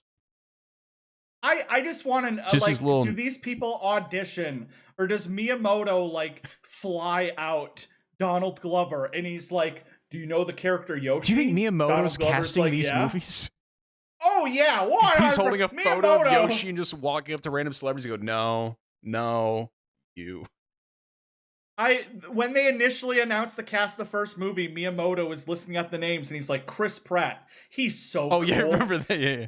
Seth Rogen. That was one of, God, that was a pinnacle. That was a changing point in Hollywood history, was the Nintendo announcement of who was going to be cast in the movie. Jack Black, Keegan-Michael Key, Chris Pratt, Seth Rogen, Charlie Day. Charlie Day as Luigi at least makes sense. That's the only... That and Seth Rogen is DK, I think. Oh, and Keegan-Michael Key is Toad. Those three, and that's it. I cannot wait. If you could go back in time and change one thing with no risk of paradox, what would it be? No risk of paradox? I think you have to... The Hitler thing. I think you're a weird... I think you're immediately kind of an asshole if you don't do that. There's this new show with James Franco called I'm gonna butcher it, but it's like 10/23/83, and the title of the show is The Day That Kennedy Got Assassinated. So I've definitely guessed the number wrong. And it's James Franco finds a wormhole that takes him back 6 months before that day. And so James Franco's like, okay, I've got to abandon my life, and for 6 months I've got to find out how to stop the killing and find out who did it. And 1 month in, he finds a hot woman. And he goes, I could just get some pussy instead of stopping the assassination. And most of the show is him debating just continuing to marry this woman and stay here and not stop the assassination. Because the more he tries to stop the assassination, the more the past pushes back and doesn't want to be changed and puts him and her at risk. And he's like, I could just stay and have a trad wife. I bet him getting laid is what gets JFK killed. It's a domino effect. That is kind of what the show gets into. It's like everything he does is like inadvertently causing it to happen, because he starts spying on Lee Harvey Oswald, and Lee Harvey goes, oh my God, they're spying on me. I got to go help the Russians kill Kennedy because the FBI is spying on me. And James Franco's like, shit, I'm the CIA spying on him? I'm the one that radicalized Lee Harvey Oswald? It's almost the entirety of the show. I definitely wouldn't kill baby Hitler, but I would kill toddler Hitler, because I really need, like, them to be able to fight back. Or it just feels... You think a toddler can fight back against you? I was going to say 12. A 12-year-old Hitler's the right amount with some spunk, but also they got that punk ass in them where you just want to punch that little fucking dumb face. Like a toddler, like, you know, maybe toddler Hitler's a little cute, but 12-year-old is a fucking punk. He's got the acne. I go back, I fight 12-year-old Hitler, and I get my ass kicked, and I'm like, just you wait, I'm going back further. And then 6-year-old Hitler kicks my ass, and I'm like, just you wait, I'm gonna find the age where you suck ass, and I'm gonna kick your ass. He's a 12-year-old with a comb over. How's he gonna beat you? Let me check the email real quick. whamopod@gmail.com if you want to send an email. 1 minute. 1 minute and it will be the 12th. 1 minute and will be the 12th. Yeah, it is currently. Are you stupid? It's 12:59. Oh shit! No, wait. Is it? Oh, I thought 1 o'clock is when the day starts. Never mind. Yeah, you were about to give me a stroke. I was about to ask you: is 1 o'clock tomorrow or is it midnight tomorrow? I thought my whole world was about to come crashing down. I'm glad you admitted you were wrong. I saw 12:59. I'm like, 1 minute till the new day. You could have gaslit me right there. I was like, wait a second, is 1 a.m. tomorrow? Daylight savings got me thrown off bad. Yeah, no, it's been tomorrow for about an hour. Yeah. Okay. Let's see.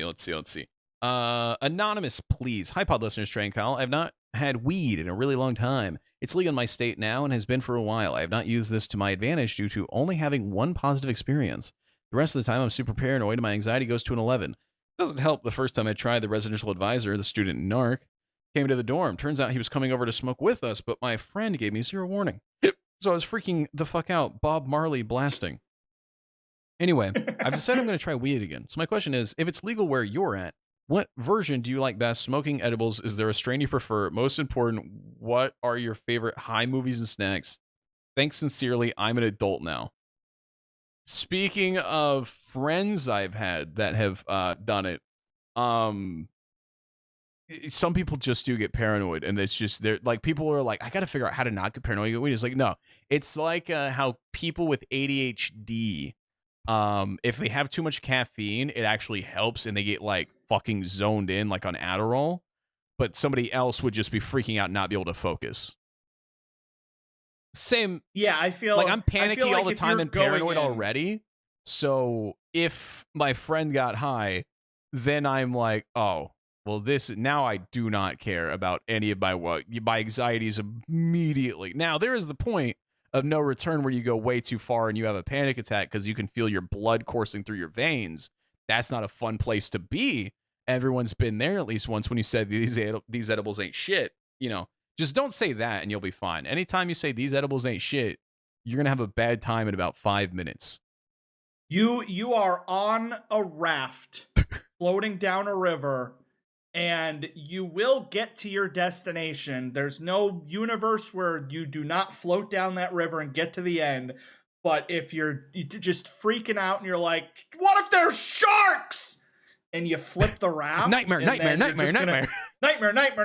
then you're just kind of flailing and swimming to the end. You just gotta sit on that raft and say, I'm gonna get to the island eventually. Yeah, either A, you say, oh my god, the shark's getting me, oh my god, the shark's, or you say, dude, I might get to see a shark.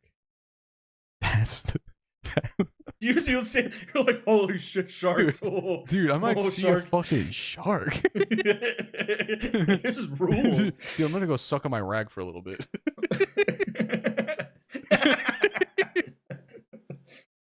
No, to the best of my knowledge, strains are a scam. All of that's a scam.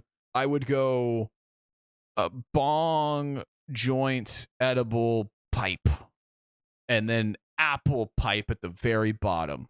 Because my friend once hollowed out an apple and made a pipe out of it, and it's not good. It's not a good time. Even if it's your only last resort, don't do that. What food can you put weed in? Because there's the brownie, apple, the classic. I thought you meant like to make it a pipe, but you mean got it. Anything with butter, because you make can of butter, so you can make cookies, brownies, cake. Is that how it works? I thought you were just like. You think they're putting the leaves garnish, like parsley? The weed. They're putting yeah. No, Kyle. No, you're reducing it into a butter. That's why you do brownies, because the brownie it covers the leaves. No, you're reducing it into a butter, and you make butter with the cannabis, and then you bake it into it, and it gets through you way faster because instead of going through your lungs, it's going through your tummy. Something like that. I thought it was like taking medicine, where it's like a mixing it with yogurt type of thing, where you just got to find something. If you just ate a straight bud or like a straight ball of like weed grass, you'd have a shit time. That sounds fucking awful. So what do you think gummies are then? Do you think gummies is just the smallest, finest particles of weed? I guess that is kind of what it is, actually, stuffed into a gummy. Yeah. Okay, that is what that is, to be fair. But no, yeah, the brownies and the cookies and all that stuff, no, they make butter using the cannabis, and then they just bake it the same way. Makes sense. Yeah. My brother had to go to the ER once because he ate an entire tin of brownies. I would just make myself throw up. I've always thought about that, like if I was ever driving and had weed in the car and a cop was coming, like I don't get how people get pulled over for weed in the car. I would immediately consume all of it. And then the moment he's gone, you make yourself throw up. That's the plot of goddamn Super Troopers. Like it hits you instantly, and they can tell. They can't test whether or not, like, they can be like, wow, your eyes are red, and you come up with like excuses, but they can't confirm that weed is in your system. I think, right? Legally, maybe they can. Don't take legal advice from me. I've never been stopped from the cops with weed in my car, allegedly. And can they test for it? I don't know if they have a weed breathalyzer. I assume when you roll down your window and they're like, give me your ID, and you start giggling, they're like, okay. Drago says, what's your favorite soda pop? Soda or pop if you're weird. I say soda pop or pop, or I say all three of them. I grew up in Kansas, so all of them are common. The number one best soda above all sodas, greatest of all time, is Barks Root Beer. God, you 85-year-old man. No, it's a 44-ounce vanilla Dr. Pepper from Sonic, or a can of Diet Mountain Dew. You and your Diet Mountain Dew. I know. It's delicious. I yearn for it. As a root beer expert that has had every root beer and can understand, you could blindfold me and give me 50 different root beers and I could pinpoint and I would be tell happy. you each one. I would be so happy. I'd be like, root beer, yummy. Barks root beer is the most incredible soda. It's drinking it, the sensation of like there's a to it, you know, like a real gritty, because so many sodas, it's just like sweet candy, right. Like mug root beer, candy, sweet, Mountain Dew, super sweet. And then you got that kind of like, kind of gravelly, manly man soda, like a Dr. Pepper maybe, or like, but then Barks root beer, it feels like you're like covered in barks mud. at you. And you're like, it barks you. It got bite. It's got bite. I wish I liked root beer. So There's so much variety of root beer. I've never liked a single root beer I've had. Whatever that flavor is, I don't like it. Baziger said on the last episode, "Whoa, what happened to Teal? And who is that Chinese man next to you?" A reference to the audience really liking your impression of a Chinese man. Akio said, "Great pod. Would drink 8 gallons of pure corn liquor while watching again." And lastly, Kevin said, "What kind of knockoff Kino casino is this?" And I don't know what that means because I don't think we talked about a casino at all. I think just me hanging out with all my coworkers. Oh, everybody knows each other. We're all cool. Got it. That was very early in the episode. That's got to be it. All right, we will be back next week so long as we don't get hit by tornadoes. Kyle, do you have anything else? Looks around at Juice. P. Griffin. I made eggs. What? Is that a cookie? It's a Yoshi egg cookie. Yoshi egg cookie. I bought them. They're the tie-in for the movie. They taste like Yoshi's children. Is the green the weed? Yeah, I probably shouldn't have ate an entire one now that I think about it. All right, guys, we're going to get out of here. Hope you enjoyed this episode 29 of the podcast. Next week is episode 30. We'll have done this 30 times next week. Let us know your 30 favorite things in the comments, please. I want to know your 30 favorite things in the WAMOpod@gmail.com, in the Discord, in the comments, the Spotify comments, the Apple Podcast comments, if that's a thing. I am Trey. He is eating eggs. And we will be back next week. Goodbye. See ya. Bye.